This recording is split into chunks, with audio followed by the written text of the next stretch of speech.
Raw के ex chief की तरफ से एक बहुत बड़ी स्टेटमेंट सामने आई है।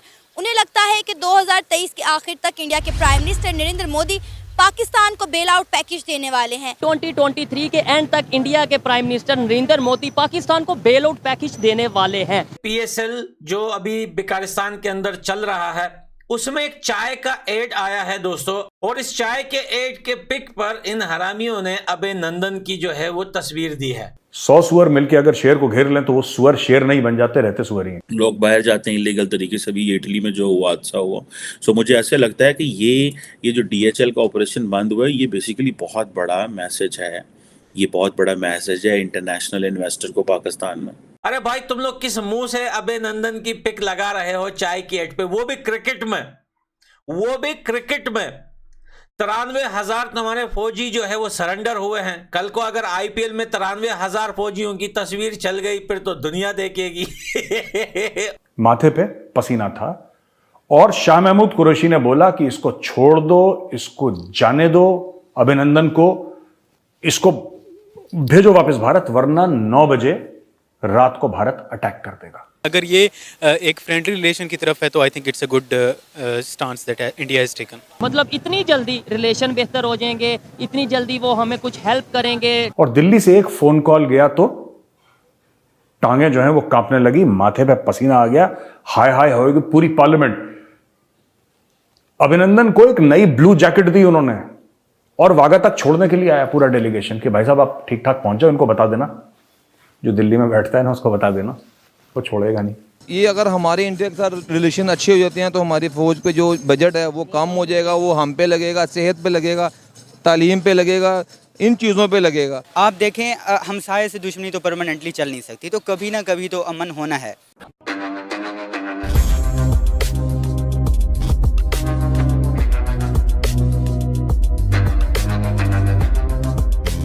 नमस्कार दोस्तों, पाकिस्तानी मीडिया हमेशा से अपनी हर एक नाकामी का इल्ज़ाम भारत के इंटेलिजेंस एजेंसी रॉ को देता है, और जब भी पाकिस्तान में कोई टेरर अटैक होता है तो पाकिस्तान ये कहने से नहीं चूकता है कि ये पक्का रॉ की साजिश होगी।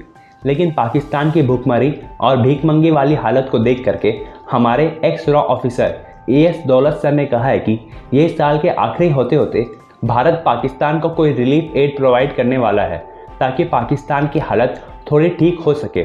और दोस्तों दूसरी खबर ये है कि अभी जो पाकिस्तान में PSL चल रहा था उसमें ड्रिंक्स ब्रेक के दौरान पाकिस्तान में अभिनंदन का फोटो लगाया गया जिसमें लिखा गया टी इज़ फैंटास्टिक, और पाकिस्तान वाले 27 फरवरी को अच्छे से याद रखते हैं, लेकिन उन्हें 16 दिसंबर याद नहीं रहता है जहां पर पाकिस्तानी आर्मी अपने 93,000 सैनिकों के साथ सरेंडर की थी। तो चलिए दोस्तों इसी पर आगे पाकिस्तानी मीडिया का रिएक्शन देखते हैं। आज हम बात करेंगे PSL जो अभी बेकारिस्तान के अंदर चल रहा है, उसमें एक चाय का एड आया है दोस्तों। आप सबसे पहले पिक देखिए, और इस चाय के एड के पिक पर इन हरामियों ने अभय नंदन की जो है वो तस्वीर दी है। दोस्तों मैं आपको बताऊं कि जब अगर हिंदुस्तान ऐसा कोई काम करता है तो पूरा पाकिस्तान मीडिया पर बैठकर चिल्लाता है कि भाई इन्होंने तो ये कर दिया, ये तो मुसलमानों के खिलाफ है, ये मुसलमानों के खिलाफ हमेशा ऐसे ही प्रोपेगेंडा करते रहते हैं, ये पला। लेकिन असल बात तो यह है कि अभय नंदन एक जांबाज फौजी था, एक जांबाज पायलट भी था, जिन्होंने बेकारिस्तान के अंदर घुसकर इनके F-16 को ढेर बना दिया और ऐसे ही गैरत के साथ बेकारिस्तान में घुसकर वापस भी आया। अरे भाई तुम लोग किस मुंह से अभय नंदन की पिक लगा रहे हो चाय की एड पे, वो भी क्रिकेट में, वो भी क्रिकेट में। 93,000 तुम्हारे फौजी जो है वो सरेंडर हुए हैं। कल को अगर आईपीएल में 93,000 फौजियों की तस्वीर चल गई फिर तो दुनिया देखेगी। और PSL तो कोई देखता भी नहीं है भाई। मैं तो PSL का एक भी मैच नहीं देखा हूं। हमारे 1-2 खिलाड़ी खेल रहे उसमें भूतनी वाले, मैंने उन तक को नहीं देखा उसके अंदर। ये पिक तो भाई मेरे को ट्विटर से मिली, और ना मेरे पास इतना टाइम है कि मैं PSL के मैच देखूं भाई। किसी को पता ही नहीं है क्या हो रहा है। और दूसरी बात यह है कि अब तो भाई इन लोगों ने साफ साफ बता दिया है कि अब तो क्रिकेट के मैदान में भी ये लोग जो है वो बकचोदियां करेंगे। तो ठीक है भाई, शुरू होने दो IPL। फिर आईपीएल में हम तुम्हें बताएंगे। फिर ऐसी तस्वीरें हमारे पास बहुत सारी पड़ी है। मैं मांगने नहीं आया हूं, मजबूरी है। हम ये चलाएंगे बिल्कुल आईपीएल में। और साथ में 93,000 जो तुम्हारी पतलूने जो गिरी थी ना, हम उनकी भी पिक चलाएंगे आईपीएल में। तुम लोग थोड़ा वेट करो। दोस्तों, इस वीडियो को इतना फैलाओ ताकि पूरे हिंदुस्तान को पता चले इनकी ये हरकत का। इन लोगों ने अब क्रिकेट के मैदान में भी दोस्तों हिंदुस्तान के खिलाफ नफरत की चीजें स्टार्ट कर दी हैं। तो भाई इसके लिए अब हिंदुस्तान के हर एक बंदे को चौकन्ना रहना पड़ेगा कि अब कोई टैलेंट हो, क्रिकेट हो, कोई भी जगह हो, हम इनको छोड़ेंगे नहीं, भिखारियों को। लव यू ऑल दोस्तों। कि इंडिया की इंटेलिजेंस एजेंसी रॉ के एक्स चीफ की तरफ से एक बहुत बड़ी स्टेटमेंट सामने आई है। उनको ऐसा लग रहा है कि 2023 के आखिर में हो सकता है कि इंडिया के प्राइम मिनिस्टर नरेंद्र मोदी पाकिस्तान को बेल आउट पैकेज दें। आपको क्या लगता है, क्या ऐसा मुमकिन है? डेफिनेटली उनके एजेंसी के चीफ ने, एक्स चीफ ने इतनी बड़ी स्टेटमेंट दी है, उसमें कोई ना कोई सदाकत या कोई ना कोई बात होगी ऐसी जो उन्होंने इतनी बड़ी जो है स्टेटमेंट दी है। इंडिया के रॉ के चीफ ने ये स्टेटमेंट दी है कि 2023 के एंड तक India might draw some bail out package for Pakistan. तो ये बहुत अच्छा जेस्चर होगा। Most of the Indian believe कि यार पाकिस्तान के साथ हमने अच्छे ताल्लुकात की ट्राई करी, मगर पाकिस्तान फिर ख़राब कर देता है। It's been 70 years. तो यार आप ट्राई करते रहें, मैं यही सजेशन दूंगा, तभी तो पाकिस्तान ठीक होगा। ठीक है, आप देखें, हमसाये से दुश्मनी तो परमानेंटली चल नहीं सकती, तो कभी ना कभी तो अमन होना है। अब मैं आपको पाकिस्तान की इंटेंशन शो करना चाहता हूँ कि पाकिस्तान की स्टेज और स्टांस क्या है। नेक्स्ट 2023 में ही SCO मीटिंग होने जा रही है, शंघाई कोऑपरेशन ऑर्गेनाइजेशन, जिसमें जो है रशिया, चाइना और सेंट्रल एशियन कंट्रीज़ और इंडिया और पाकिस्तान होंगे, और वो होने जा रही है गोवा में हेल्ड। तो इंडिया ने इनविटेशन सेंड करा जब हमारे शहबाज शरीफ ने उनको कहा कि लेट्स हैव पीस। तो पाकिस्तान ने अभी उसको रोका हुआ, ना ही रिजेक्ट करा ना ही एक्सेप्ट करा। तो मुझे लगता है कि पाकिस्तान एक्सेप्ट करेगा, और ये 15 साल बाद इस तरह का इवेंट होने वाला है कि पाकिस्तान का foreign minister is going to visit India. तो अगर पाकिस्तान ये इनविटेशन एक्सेप्ट करता है और वहाँ पे फॉरेन मिनिस्टर जाते हैं, और हमारे बिलावल जो फॉरेन मिनिस्टर हैं उनसे पूछा गया कि अगर आप इंडिया जाते हैं तो क्या कश्मीर का इशू डिस्कस करेंगे, तो उन्होंने कहा नहीं, ये क्योंकि इंटरनेशनल ऑर्गेनाइजेशन है तो हम यहाँ पे बायलैटरल इशू जो है कश्मीर वो डिस्कस नहीं करेंगे।